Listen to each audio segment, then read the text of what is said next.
Hello मु Pratima welcome करुच्ची make is life with Pratima को मु आज आपण मानक सह garlic butter paratha recipe share करी। तो डेरी न करी चलतु रेसिपी स्टार्ट करी नबा। एथिरे मु किछि रिफाइंड ऑयल देकी आकु टिके गोळेई नेबी।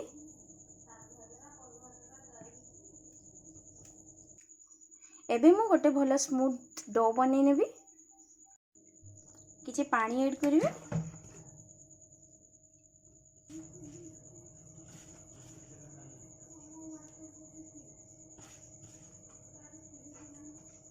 आउ टिके पानी ऐड करिवे।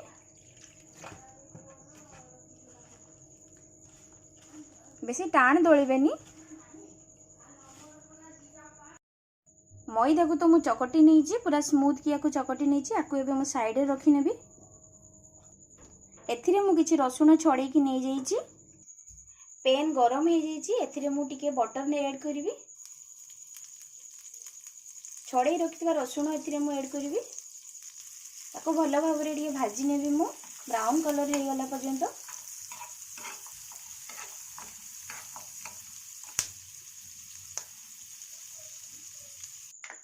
रसुण तो भाजी हो गला। याको एबे मु काढी नेबी। रसुण को आउ मु सुखिला लंका को किछि नै याको एबे छेंची नेबी।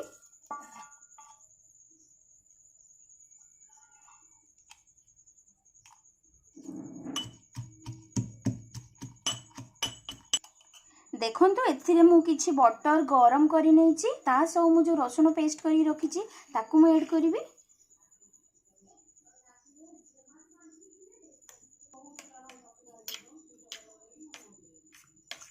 एबे मु दळी रखिथिबा मैदा को एबे मु परोठा पई बेली नेबी। परोठा बेलिया पई मु किचन फ्लोर यूज करिवि। मोर बेलिया पई मते सुविधा हबो।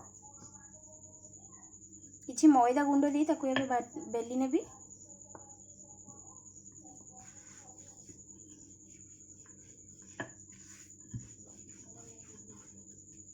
एको पतला के बेली नेबी मु।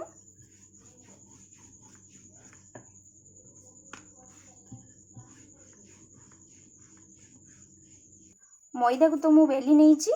एबे मु रसुण बटर ऐड करिवि।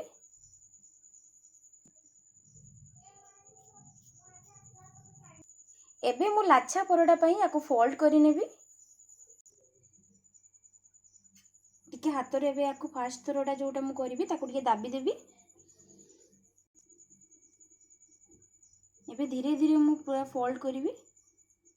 पतला पतला फोल्ड करिवि। देखंतु एको मु भलो भाबरे फोल्ड करि नैची। ये देखिबा को जेमति सुंदर लागुची खाइबा को मध्ये सेमति टेस्टी लागिताय।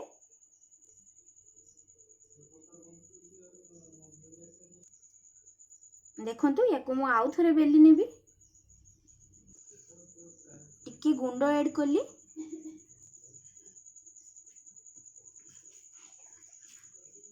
एमिति मु सबु को बेली नेबी। परोठा पाई मु तो सबु बेली नैची। एबे मु किछि बटर गरम करि नेबी।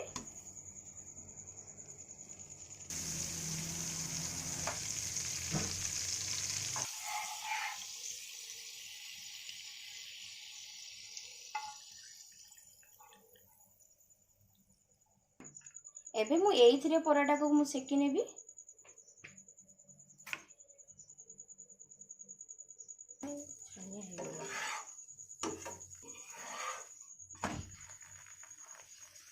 एबे बटर लगेबी। एथिरे टिके बटर अधिका लागि थाए।